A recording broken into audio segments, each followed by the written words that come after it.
কবিরা গুনাহকারী ব্যক্তি চিরস্থায়ী জাহান্নামী এবং ইসলাম থেকে বের হয়ে যায়, এটি কাদের মতবাদ? এ জাবরিয়া, বি খারিজি, সি জাহমিয়া, ডি কাদেরিয়া। যে কবিরা গুনাহ করে সে চিরস্থায়ী জাহান্নামী এবং ইসলাম থেকে বের হয়ে যায়, এই মতবাদটি কাদের?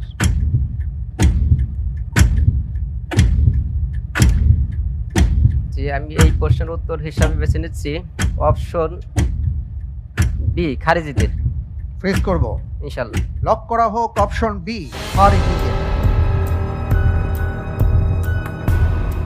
আপনি প্রথম প্রশ্নের উত্তরটি চমৎকারভাবে দিয়েছেন। দ্বিতীয় প্রশ্নটি আমি করেছি, আপনি বলেছেন এই মতবাদ খারিজিদের। আমি দেখতে পাচ্ছি আপনি যে উত্তরটি দিয়েছেন, আপনার উত্তরটি সঠিক উত্তর। আলহামদুলিল্লাহ। মাশাআল্লাহ, তাবারাকাল্লাহ, আলহামদুলিল্লাহ। সুন্দর করে আপনি পড়াশোনা করেছেন, আমি বুঝতে পারছি। তাবারাকাল্লাহ। আল্লাহ তাআলা আপনার ইলম আরো বাড়িয়ে দিন। আমিন। আল্লাহ তাআলা আপনাকে আরো বরকতময় করুন। আল্লাহুম্মা আমিন। আমিন।